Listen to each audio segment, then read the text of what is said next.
Hello everyone and welcome to a new video from Your Overwatch. I'm Eddie the Chump and today we're going to talk about Echo. After the week of Ash's release on the PTR, we thought it would be fun to dive back into who Echo is or could be and what kind of hero she might arrive in Overwatch as. We know that she's not going to be Hero 30 as Jeff has said on stream, but just as well we know that they do have long-term plans for her. FREEDO and myself pored over her appearance in the cinematic to look for lore clues and to try and think of ability concepts for her that would make sense. Now, a lot of this video will be reading into story details that are as yet unconfirmed, and really, we just wanted to have some fun brainstorming her. We encourage you guys to put your own ideas in the comment section too, so we can all be nerds together. With that said, let's get started. The first thing we're going to do is look at those lore aspects previously mentioned. First of all, Echo is deactivated and in the possession of the US military at the beginning of the cinematic, with her key missing piece, her personality chip, or in another reading, her soul, the thing that makes her who she is,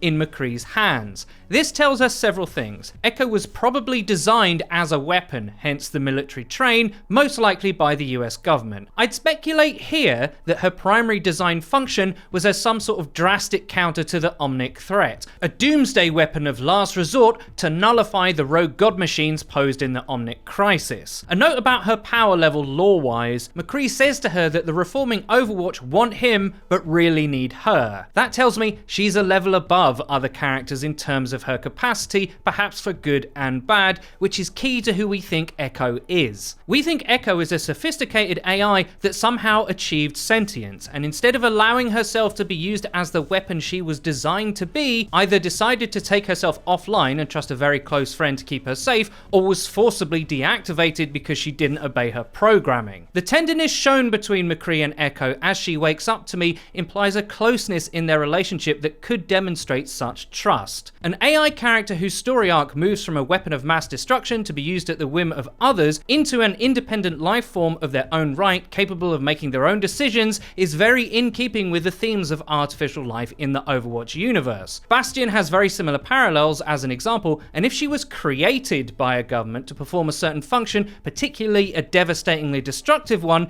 if she chose not to do that and use her powers in other ways, like join Overwatch and try to heal the world, not see it burn, then that also brings up concepts of ownership, slavery, and the rights of the individual set against tyranny. A lot of other media in Overwatch depicts how characters have to make a personal choice to either work for good or evil as the storm of a new conflict approaches. Ryan's cinematic illustrates why he has to always answer the call, no matter the cost. Genji forgives Hanzo for mortally wounding him in an effort to influence his brother towards joining the correct side as he sees it. The world could always use more heroes. I think Echo chose to help rather than destroy, and that angered her creators, hence the deactivation and loss of agency. There's also similar tropes in other science fiction and nerd culture, notably that of Mewtwo from Pokemon. Now, Mewtwo didn't have the same kind of agency that we're imparting onto Echo's personality, but he was created. He's not a natural Pokemon. He's also psychic, which is very rare. In this way, we imagine Echo to have similar abilities. What's better to counter an Omnic threat than an AI who could forcibly take control of this form of life on command? That would end the war instantly. That's what we imagine as Echo's purpose, and seeing as in our minds she had become self-aware and was facing her own dilemma about her own agency and identity, she would very likely not want to subject other life to her own form of tyranny and be a hypocrite. Now, this is reading a lot into tiny scraps of info, but that's half the fun in getting carried away in our imaginations.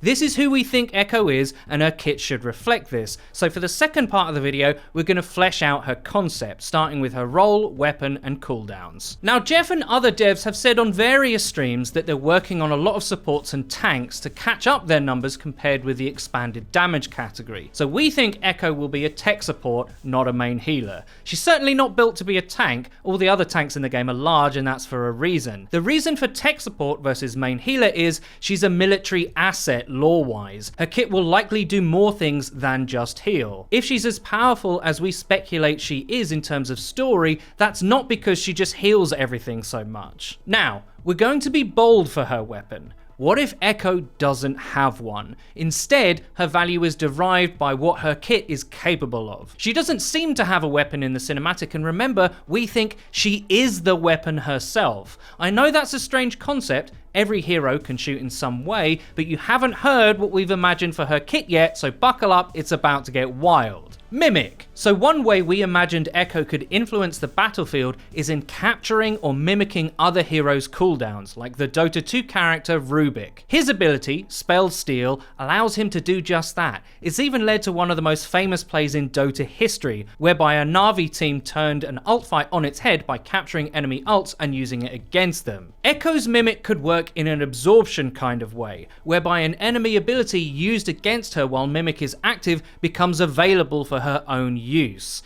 This would give her access to potentially any ability in the game, even ults. Now for weapon-based cooldowns like Roadhog's Hook or Hanzo's Storm Arrow, we see her not replicating the weapon physically, but rather orchestrating her arms like a conductor in front of herself, creating a hard-light proxy. As the Echo player, you would see the correct reticle for whatever ability you captured on screen, and once you'd used it, it would reset and you'd have to capture another. Gameplay-wise, what this would allow you to do would almost be limitless, and interestingly, would allow teams to temporarily escape the single pick archetype of how Overwatch plays. What's better than one Zen Orb healing your team from your own Zenyatta? Two Zen Orbs being leveraged on your team through Echo's use of Mimic. Think of it like a much deeper Genji Deflect, and in some cases would certainly more than make up for the fact that she has no primary weapon. Picking a character that has no traditional form of offense would certainly be a risk, but just imagine the outplays that could happen when Mimic was optimized. Play of the game, here we come. Purge. So to represent the supportive side of her kit more directly, we thought of an ability called Purge.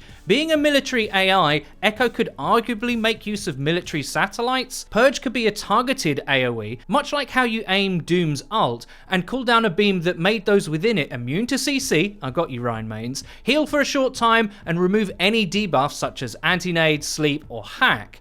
This could help set up combos or protect tanks as they try and take space, and it could save teammates at a crucial time, like when they're caught in a grav, removing the CC of that ult, allowing them to escape. Because of its power, it'd need to be on a fairly long cooldown, like say 10 to 15 seconds to balance it out, and would allow for interplay with the abilities it was designed to counter. An anti-nade after Purge, for instance, would leave those affected in serious trouble. This would be her only direct healing utility, apart from that which she stole through Mimic, so despite this sounding very powerful, it's naturally balanced out. We did consider other abilities like an adapted Rubik telekinesis, whereby Echo could perhaps incapacitate a target for a short time in stasis. Now before you go, oh great, more CC, that's just what we need, we did imagine it working in a slightly different way to say like a sleep dart. Her telekinesis, at least as we saw it, would put a target into stasis, but also make that target invulnerable at the same time. So unlike sleep, you couldn't just insta-kill anything that was caught by it, like putting an enemy in a Mei ice cocoon that perhaps floated away a bit. On reflection though, we thought Purge was much more supportive and enabling of her teammates' play rather than simply stopping an enemy's interactions against you for a short time. Purge it is. Kill Switch and God Machine. So rather than just coming up with one ult concept, we created two because we couldn't quite decide. I have been trying to get some kind of ability that sped up teammate cooldowns into the community's minds for absolutely ages.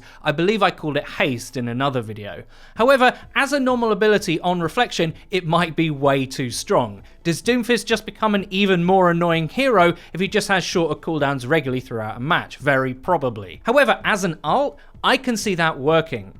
Echo could have a large AoE, not unlike Zen's Trance, that boosted the cooldown rate of friendly players within it for a short time. Think Magneto's Field from X-Men, where she floats inside a blue spirit ball, giving everyone their abilities back that much quicker. If she could be stunned or CC'd during it, I think that would make it fair, so it would technically be a channeling ult much like Roadhog's. The other idea, God Machine, is slightly less support hero and rather more offensively based, and by slightly, I mean a lot. I'm a huge fan of Gears of War, and I really like the idea of the friendly, blue-faced, gentle AI that is Echo getting mad and having that faceplate turn red in anger to summon what would effectively be a Hammer of Dawn from Gears. This would be her in full weapon of mass destruction mode as the creators we imagined for her had intended her to be. The terrible raw power in her unleashed by calling in a satellite beam from above to move around at her will, chasing down targets who had survived the initial strike. Now thematically we like this, but let's be honest, I don't know that you could possibly call it a support ult, unless the beam also healed teammates as well as hurt enemies, but if you did that, it might be a little bit too similar to Moira's existing coalescence.